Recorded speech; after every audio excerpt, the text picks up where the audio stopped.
ನಾಗೇಂದ್ರ ಅವ್ರ ಕತೆ ಹೀಗಾದ್ರೆ ಇನ್ನು ಮುಖ್ಯಮಂತ್ರಿಗಳ ಕಥೆ ಇನ್ನೇನು? ಅಲ್ಲೇನೋ ಮಂತ್ರಿ ಸ್ಥಾನ ಕೊಡ್ಸಕ್ಕಾಗಲಿಲ್ಲ, ಆಸೆಯನ್ನು ಇಟ್ಕೊಂಡಿದ್ರು. ಬಟ್ ಈಗ ನಾಗೇಂದ್ರ ಅವ್ರ ಪರಿಸ್ಥಿತಿ ಏನು ಅಂತ ಗೊತ್ತಿಲ್ಲ. ಬಟ್ ಈಗ ಅವ್ರದ್ದೇ ಪರಿಸ್ಥಿತಿ ಏನು ಮುಖ್ಯಮಂತ್ರಿಗಳದ್ದು? ಯಾಕೆ ಅಂತಂದ್ರೆ ಮೂಡಾ ಪ್ರಕರಣದಿಂದ ಏನೋ ಪಾರಾದೆ ಅಂತ ಹೇಳ್ಕೊಳ್ತಾ ಇದ್ದಂತ ಸಿದ್ದರಾಮಯ್ಯನವರಿಗೆ ಈಗ ಗಣಿ ಸಂಕಷ್ಟ ಎದುರಾಗೋ ರೀತಿಯಲ್ಲಿ ಕಾಣಿಸ್ತಾ ಇದೆ. ಗಣಿ ಗುತ್ತಿಗೆ ನವೀಕರಣಕ್ಕೆ ಕಿಕ್ ಬ್ಯಾಕ್ ಪಡೆದಿರುವಂತ ಆರೋಪ.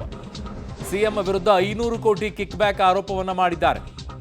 ಪ್ರಾಸಿಕ್ಯೂಷನ್ಗೆ ಕೋರಿ ರಾಜ್ಯಪಾಲರಿಗೆ ಪತ್ರವನ್ನ ಕೂಡ ಬರೆದಿದ್ದಾರೆ. ಸಾಮಾಜಿಕ ಕಾರ್ಯಕರ್ತ ರಾಮಮೂರ್ತಿ ಗೌಡ ಮನವಿಯನ್ನ ಮಾಡಿಕೊಂಡಿರೋದು. ಸಿಎಂ ಸಿದ್ದರಾಮಯ್ಯನವರಿಗೆ ಗಣಿ ಸಂಕಷ್ಟ.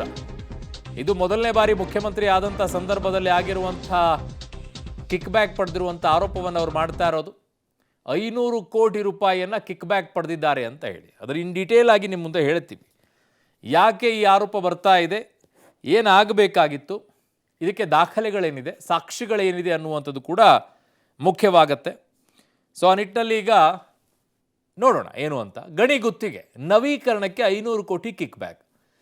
ಹೆಂಗೆ ಸಾಕ್ಷಿಯನ್ನು ಇದನ್ನು ಪ್ರೂವ್ ಮಾಡ್ತಾರೆ? ಇಟ್ಸ್ ಬಿಗ್ಗೆಸ್ಟ್ ಕ್ವಶನ್ ಈ ಪ್ರಕರಣದಲ್ಲಿ.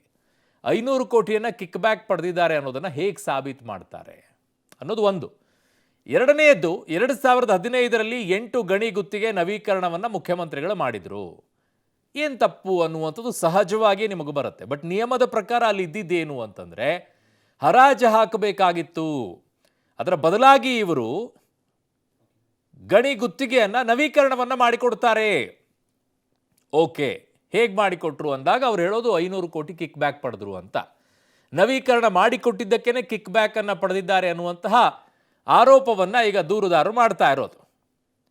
ಅದನ್ನು ಹೇಗೆ ಪ್ರೂವ್ ಮಾಡ್ತಾರೆ ಅನ್ನೋದೇ ಮುಖ್ಯವಾಗಿರೋದಿಲ್ಲ. 500 ಕೋಟಿ ಕಿಕ್ ಬ್ಯಾಕ್ ಪಡೆದಿದ್ದಾರೆ ಅನ್ನೋದಕ್ಕೆ ಸಿಎಂ ನಿರ್ಧಾರದಿಂದಾಗಿ 5,000 ಕೋಟಿ ನಷ್ಟವಾಗಿದೆ ಅನ್ನುವಂಥ ಆರೋಪವನ್ನು ಮಾಡ್ತಾ ಇದ್ದಾರೆ. ಯಾಕೆ ಅಂತಂದರೆ ಹರಾಜು ಹಾಕಿದ್ದಿದ್ರೆ ಇಷ್ಟು ಸರ್ಕಾರಕ್ಕೆ ಬರ್ತಾ ಇತ್ತು. ಅವರು ಹರಾಜು ಹಾಕಲಿಲ್ಲ, ಅದರ ಬದಲಾಗಿ ನವೀಕರಣವನ್ನು ಮಾಡಿಕೊಟ್ರು ಗಣಿ ಗುತ್ತಿಗೆಯನ್ನು. ಇದರ ಪರಿಣಾಮವಾಗಿ 500 ಕೋಟಿ ಅವರು ಕೂಡ ಕಿಕ್ ಬ್ಯಾಕನ್ನು ಪಡ್ಕೊಂಡ್ರು. ಬಟ್ ಸರ್ಕಾರಕ್ಕೆ ನಷ್ಟವನ್ನು ಮಾಡಿಟ್ರು ಅಂತ ಹೇಳಿ ಆರೋಪವನ್ನು ಮಾಡಿದ್ದಾರೆ. ಸೊ ಹಾಗಾಗಿನೇ ಪ್ರಾಸಿಕ್ಯೂಷನ್ಗೆ ಅನುಮತಿಯನ್ನು ಕೇಳಿ ರಾಜ್ಯಪಾಲರಿಗೆ ಮನವಿಯನ್ನು ಮಾಡಿಕೊಂಡಿದ್ದಾರೆ. ದೂರುದಾರರ ಜೊತೆಗೆ ರಾಜ್ಯಪಾಲರು ಸುದೀರ್ಘವಾಗಿ ಚರ್ಚೆಯನ್ನು ಕೂಡ ಮಾಡಿದ್ದಾರೆ ಈಗಾಗಲೇ. ಅದರ ಜೊತೆಗೆ ಕಾನೂನು ವಿಭಾಗದ ಅಭಿಪ್ರಾಯವನ್ನು ಕೂಡ ರಾಜ್ಯಪಾಲರು ಕೇಳಿದ್ದಾರೆ. ಕಾನೂನು ವಿಭಾಗದ ಅಭಿಪ್ರಾಯವನ್ನು. ಇದಿಷ್ಟೇ ಅಲ್ಲ, ಇನ್ನೂ ಮುಂದುವರೆದಿದೆ.